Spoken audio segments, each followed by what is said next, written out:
राहुल एका IT कंपनीमध्ये मोठ्या पोस्टवर आहे. स्वतःच्या बळावर चांगल्या सोसायटीमध्ये एक 3BHK फ्लॅट, एक कार, एक बाईक. त्याच्या घरी कसलीही कमी नव्हती. सर्व त्याचेच होते. पण त्याला त्याचा कधीच मोह नाही झाला.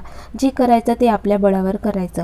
राहुल उंची 5 फूट 10 इंच, दिसायला एकदम सुंदर, 27 वर्षाचा चॉकलेट बॉय, व्यायाम करून कमावलेली बॉडी. आता राहुलच्या फॅमिलीमध्ये बघूया कोण कोण आहे. आई सरला, हाऊसवाईफ. बाबा सुनील, शेतकरी. आनंदी सुखी परिवार. राहुल ऑफिसवरून घरी येत होता.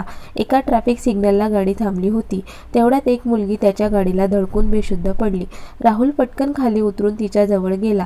तिला उठवायचा प्रयत्न करू लागला, पण ती काही रिस्पॉन्स करत नव्हती. त्याने कारमधून पाण्याची बॉटल आणून तिच्या तोंडावर पाणी मारले, तरी ती उठली नाही. त्याने तिला उचलून कारमध्ये आणले आणि विचार करत होता हॉस्पिटलमध्ये घेऊन जाऊ, पण त्याचे घर 10 मिनिटाच्या अंतरावर होते. त्याने विचार केला की तिला घरी घेऊन जाऊ आणि तिला घरी घेऊन आला. बेल वाजवली तर आईने दरवाजा ओपन करत त्याला काही विचारणार. तेवढ्यात तो पटकन तिला घेऊन त्याच्या बेडरूममध्ये गेला आणि डॉक्टरला कॉल केला. आई बाबा त्याच्या रूममध्ये आले. ते राहुलला काही बोलणार, तोच बोलला, सगळं सांगतो. पण डॉक्टर तिला चेक करून गेल्यानंतर 10 मिनिटने डॉक्टर आले. तिला चेक करू लागले. चेक केल्यानंतर सांगितले तिला वीकनेस आहे. इंजेक्शन दिले आहे आणि काही मेडिसिन पण लिहून देतो, त्या घेऊन तिला द्या. ती थोड्या वेळात येईलच शुद्धीत, असे बोलून डॉक्टर निघून गेले.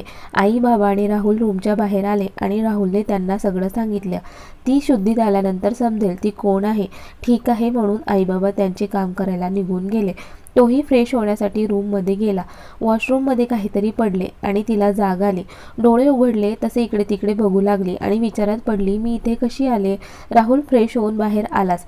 त्याला बघून ती ओरडली, तुम्ही कोण आणि मी इथे कशी आली. राहुल शांत हो, हे पाणी घे आधी, तू सांगतो तुला. ती पाणी पिते आणि त्याच्याकडे बघते. तू माझ्या कारला आदळली आणि बेशुद्ध पडली. मी तुला हॉस्पिटलमध्ये घेऊन जाणार होतो, पण माझे घर इथेच जवळ होते म्हणून इथे घेऊन आलो. का घेऊन आला मला इथे. तिथेच सोडून द्यायचं होतं ना मला. तशीच पडून मेले असते तर चांगले झाले असते. तुम्ही असं का बोलत आहे. तुमचा नाही तर आईबाबांचा विचार करायचा ना. असं मेल्याने सगळे प्रॉब्लेम सुटतात असे वाटते का तुम्हाला. मग काय करू. ती रडत रडत उठून रूमच्या बाहेर जाईल तोच त्याने तिचा हात पकडला आणि म्हटला, तुमची तब्येत ठीक नाही आहे, तुम्ही आराम करा, आपण या विषयावर नंतर बोलू. ती पण शांत होऊन बेडवर बसली. त्याच्या रूमच्या दरवाजावरती टकटक आवाज आला. दरवाजा उघडला तर आई होती. आईने तिची विचारपूस केली, बाळा कसं वाटतंय आता. ती थोडी घाबरली. घाबरू नकोस, मी राहुलची आई. बरं चला, मी जेवण बनवलं आहे, जेवून घ्या. ती शांतपणे डायनिंग टेबलजवळ आली. तोच बाबा म्हटले, बेटा बस. एवढ्या प्रेमाने बोलल्याने तिचे डोळे भरून आले. तिने शांतपणे जेवण केले आणि राहुलच्या रूममध्ये निघून गेली. आई बाबा आणि राहुलचे पण जेवण झाले आणि आई बाबा तिच्याविषयी बोलू लागले. अरे राहुल, पुढे काय करायचं. ती कोण आहे, कुठून आली, तिचे नाव काय, असे एकना एक प्रश्न त्यांना पडत होते. राहुल, आई बाबा ती कोण आहे मला पण नाही माहिती. मी एक माणुसकी म्हणून तिला मदत केली आणि घरी घेऊन आलो. अरे पण रूममध्ये जाऊन विचारतो तिला. सांगितले तर ठीक, नाहीतर ती जेव्हा स्वतः सांगेल तेव्हा बघू. तोपर्यंत तिला इथेच राहू द्या. गेट्स रूममध्ये. आणि तो रूममध्ये निघून गेला. ती बेडवर झोपून रडत होती. दरवाजाचा आवाज आला तशी ती उठून बसली. तो चेअरवर बसत बोलला, तुमची तब्येत कशी आहे. बरं वाटत आहे ना तुम्हाला. ती फक्त बोलली. ठीक आहे, तुम्ही झोपा बेडवर, मी इथे सोफ्यावर झोपतो. तो गुड नाईट बोलून झोपून गेला. तिला मात्र काही केला झोप लागत नव्हती. ती तशीच पडून गोल फिरणाऱ्या फॅनकडे बघत होती. बघता बघता तिचा डोळा कधी लागला तिला पण नाही समजले. सकाळी राहुलला सुट्टी होती. सॅटर्डे आणि संडेला ऑफिसला सुट्टी असायची. तो उठून जिममध्ये निघून गेला. थोड्या वेळाने तिला जाग आली. ती उठून इकडे तिकडे बघू लागली, पण तिला रूममध्ये कोणीच दिसत नव्हतं. म्हणून ती गॅलरीमध्ये आली. तिथे लावलेली वेगवेगळ्या फुलांची रोपं, चिमण्यांचा आवाज, सकाळचे फ्रेश वातावरण बघून तिच्या चेहऱ्यावर एक स्माईल आली. पण थोड्या वेळाने पुन्हा ती नाराज झाली. तोच तिला राहुलचा आवाज आला. गुड मॉर्निंग, आता कसं वाटतं आहे तुम्हाला. ती बोलली, ठीक वाटतं आहे. तो तिच्या हातात काही कपडे देत बोलला, तुम्ही फ्रेश होऊन खाली या. ती त्याच्या हातातील कपडे घेऊन फ्रेश होण्यासाठी वॉशरूममध्ये निघून जाते. तो पण खाली ब्रेकफास्टसाठी निघून जातो. थोड्या वेळाने ती फ्रेश होऊन खाली येतच असते की राहुलचं लक्ष तिच्याकडे जाते. खूप सुंदर दिसत होती ती लॉंग अनारकली ड्रेसमध्ये. आईच्या आवाजाने तो भानावर येतो.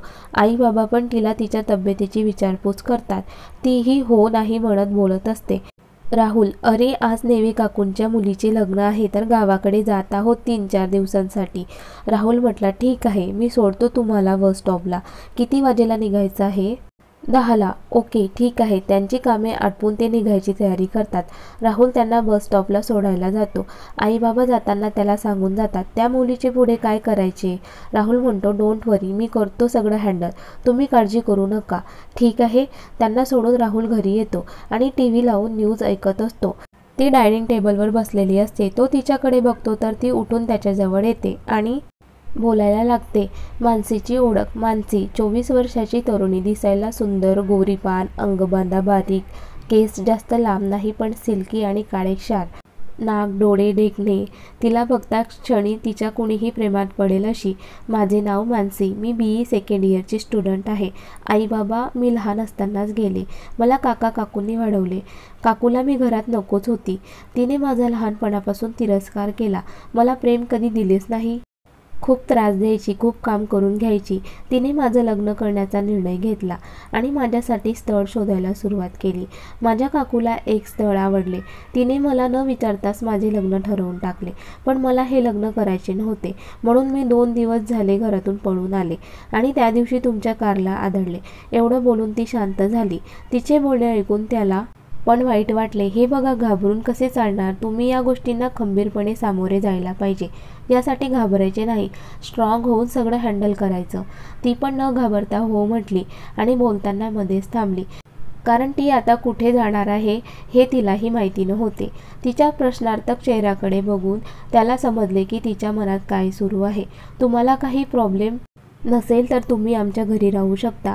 आमच्या इथे आई बाबा आणि मी, आम्ही तिघंच आहोत. नाहीतर मी तुम्हाला वेगळी रूम बघतो. ती थोडा विचार करून सध्या तुमच्या इथेच राहते. कॉलेज तर चालूच आहे, साईड बाय साईड जॉब पण सर्च करते. पण तुमचे आई बाबा? त्याची काळजी करू नकोस, मी समजावेल त्यांना.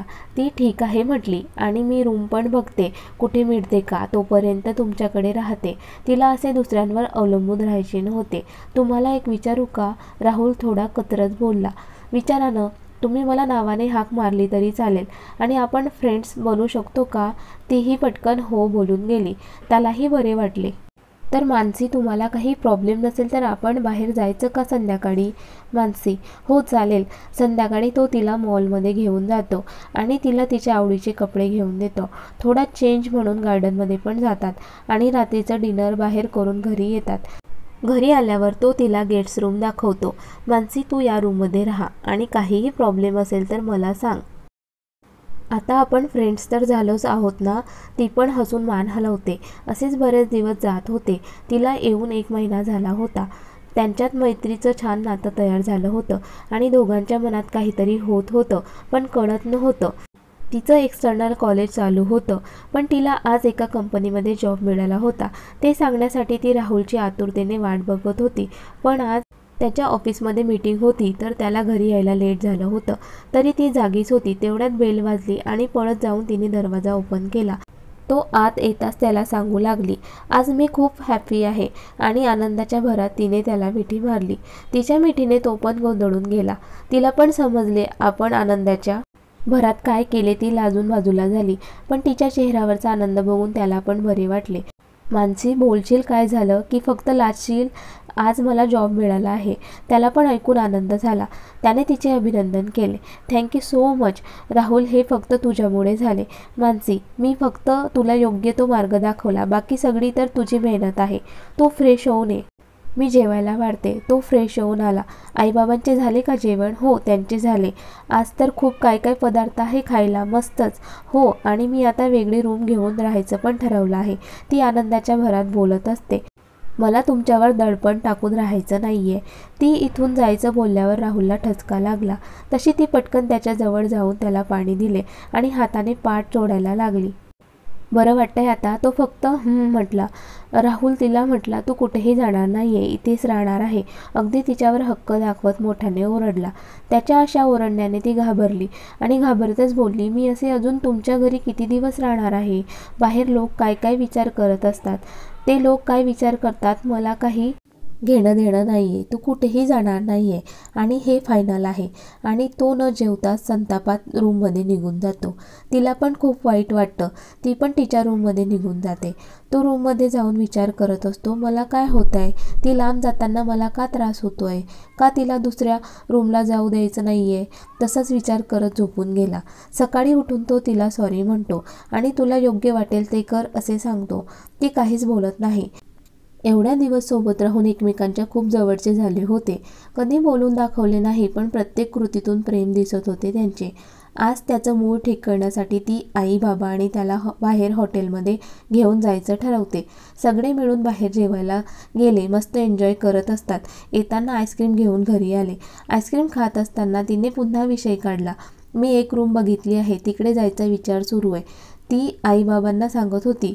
राहुल तिला ओरडला, तुला सांगितले ना तू कुठेही जायचं नाही, मग का विषय काढते. तो आईस्क्रीम न खाताच निघून गेला. तिला वाईट वाटले, पण आईबाबांनी सावरून घेतले आणि त्यांच्या रूममध्ये निघून गेले. तीही रडत रडत तिच्या रूममध्ये गेली. राहुल त्याच्या रूममध्ये का त्रास होतोय ती जायचं म्हटलं की मला माझ्यापासून तिला लांब करायचं नाही आहे. तो शांत होऊन तिच्या रूममध्ये जातो. ती बेडवर पडून रडत असते. मानसी कॉफी घेणार, तो हळूवार आवाजात तिला विचारतो. ती काहीच बोलत नाही. तो किचनमध्ये जाऊन त्यांच्यासाठी कॉफी बनवतो आणि तिच्यासमोर जाऊन बसतो. मानसी प्लीज नको ना जाऊस, खूप सवय झाली आहे तुझी, मी तुझ्याशिवाय नाही राहू शकत. राहुल तू असं काय बोलतोयस, न राहायला काय झाले, तुझे लग्न झाले की तुझी बायको येईलच ना, तू वेडी आहेस का गं, आय लव्ह यू एवढं साधाही तुला कळत नाही आहे का, तो ओरडतच तिला म्हणाला. त्याचे शब्द ऐकून ती शॉक होते. तो तिच्याजवळ जाऊन तिचा हात हातात घेऊन क्यूट फेस करून तिला म्हणतो, प्लीज नको ना जाऊ मला सोडून. राहुल मी जाणारच नव्हते तुला सोडून, मी असंच बोलत होते, अजून रूमचं काही विचारच नाही केला, मी तर तुझी मस्करी करत होते, मग मला त्रास देत होतीस का. तो तिला जवळ ओढतो. ती त्याच्या छातीजवळ आदळते. त्याने असं मिठीत घेतल्यावर तिच्या पोटात फुलपाखरे नाचत असतात. तो त्याची पकड घट्ट करत तिला म्हणतो, मानसी मी तर माझ्या भावना तुझ्याजवळ व्यक्त केल्या, पण तू अजून काही बोललीस नाही. ती त्याच्या डोळ्यात बघून म्हणते, I love you too Rahul. तिच्या कपड्यावर किस करत म्हणतो, मग आपण लग्न कधी करायचं. ती त्याच्याकडे बघून, पण आई बाबा. मानसी तू टेन्शन घेऊ नकोस, आपण उद्या सकाळी सांगू आईबाबांना आणि मला खात्री आहे ते आपल्या लग्नाला नाही म्हणणार नाही, ते नक्कीच परमिशन देतील. तो तिला जवळ ओढत बोलतो, राहुल तुझ्या रूममध्ये जा, आईबाबांनी बघितलं तर काय म्हणतील, काहीही म्हणू दे, मी माझ्या होणाऱ्या बायकोसोबत आहे, मला काही फरक पडत नाही. ती इश्य ओ तुला लाजता पण येतं, हाऊ स्वीट. तो तिच्या गालावर किस करत त्याच्या रूममध्ये निघून जातो. दोघंही खूप आनंदित असतात. तसेच झोपून जातात. सकाळी उठल्या उठल्या तो आईबाबांना सांगतो. आईला तर इतका आनंद झाला होता की काय बोलू आणि काय नाही असे झाले होते. अरे आमच्या मनात पण कधीचं होतं की तुम्ही एकत्र यावं, पण म्हटले तुम्ही बेस्ट फ्रेंड आहे म्हणून आम्ही काही बोललो नाही, पण ऐकून खूप आनंद झाला. तुमच्या लग्नाचा आम्हाला काहीही प्रॉब्लेम नाही. हे ऐकून दोघांना पण खूप आनंद झाला. मग कधी उडवायचा लग्नाचा बार. राहुल म्हणतो, मला उद्याही चालेल. मानसीला विचारा, तुम्ही ठरवा, ती लाजत म्हणाली. अगदी साध्या पद्धतीने त्यांचे लग्न पार पडले. आज ती त्याची झाली होती. त्यांची आज पहिली रात्र होती. तो रूममध्ये येताच ती लाजून त्याच्या मिठीत शिरली. त्याने उचलून तिला बेडवर घेऊन गेला आणि तिला किस करू लागला. थोड्या वेळाने कपड्यांचा अडसर दूर झाला आणि आज ती सर्वांगाने त्याची झाली होती. तो तिच्यावर प्रेमाचा वर्षाव करत होता आणि ती त्याला साथ देत होती. तसेच दोघंही झोपून गेले. असे दिवसामागून दिवस जात होते. त्यांचे वैवाहिक जीवन मस्त चालू होते. त्यांच्या लग्नाला 1 वर्ष पूर्ण झाले होते आणि आईबाबांना नातवाचे वेध लागले होते. एका दिवशी तिला चक्कर येऊन ती खाली पडली. आईने डॉक्टरांना बोलवून घेतले आणि राहुललाही कॉल करून घरी बोलावले. तो हातातील काम सोडून पडतच घरी आला. डॉक्टर तिला चेक करत होते. चेक करून डॉक्टर बाहेर आल्या. डॉक्टर काय झाले, मानसी ठीक आहे ना, तिला काय झाले. अभिनंदन मिस्टर राहुल, तुम्ही बाबा होणार आहात. हे ऐकून त्याला एवढा आनंद झाला की त्याने पळत जाऊन तिला मिठी मारली. ही बातमी ऐकून आईबाबांना पण खूप आनंद झाला होता. नॉर्मल चेकिंगसाठी तिला हॉस्पिटलमध्ये घेऊन गेला. सगळं चेक केलं तर नॉर्मल होते. दोघंही खूप हॅप्पी होते. तिच्या सगळ्या गोष्टींवर त्याचे लक्ष असायचे. आई बाबा पण तिची खूप काळजी घ्यायचे. तो पण ऑफिसवरून घरी लवकर यायचा. तिचे डोहाळे पुरवता पुरवता त्याचे नाकी 9 आले होते. आता तिला 7वा महिना लागला होता. तिचा ओटी भरण्याचा कार्यक्रम पण छान करण्यात आला. प्रेग्नन्सीमुळे तिच्या चेहऱ्यावर वेगळे स्टेज आले होते. असेच काही दिवस जातात आणि आता मानसीचे शेवटचे दिवस भरतात. रात्री अचानक तिला पोटात दुखतं म्हणून तिला हॉस्पिटलमध्ये घेऊन जातात. सीझर करावं लागेल एवढं बोलून डॉक्टर आतमध्ये निघून जातात. आई, बाबा आणि राहुल डॉक्टर बाहेर येण्याची वाट बघत असतात. कॉंग्रॅच्युलेशन, तुम्हाला मुलगा झाला आहे. Thank you doctor. आणि मानसी, ती पण ठीक आहे, पण अजून शुद्धीत नाही आहे. काळजी करण्याचं काही कारण नाही. Thank you so much doctor. तो बाळाला हातात घेऊन त्यांच्याकडे बघतो. त्याला खूप आनंद झाला असतो. त्याच्या डोळ्यात आनंद अश्रू असतात. 5 दिवसानंतर बाळ झोपले होते आणि ती बेडवर झोपून जागी होती. तो शेजारी बसून तिच्याकडे एकटक पाहत होता. अहो, असे काय बघताय? काहीतरी बोला ना. मानसी, तू जगातील सर्वात मोठं गिफ्ट दिलंय मला. मी खूप हॅपी आहे. थँक्यू सो मच बायको. आणि तो तिच्या कपड्यावर किस करतो. ती पण त्याच्या गालावर किस करते. अशा प्रकारे ही छोटीशी लव्ह स्टोरी कंप्लीट झाली. तुम्हाला कशी वाटली कमेंट्स करून नक्की कळवा. आणि व्हिडिओला लाईक, शेअर आणि चॅनलला सबस्क्राईब करायला विसरू नका. धन्यवाद.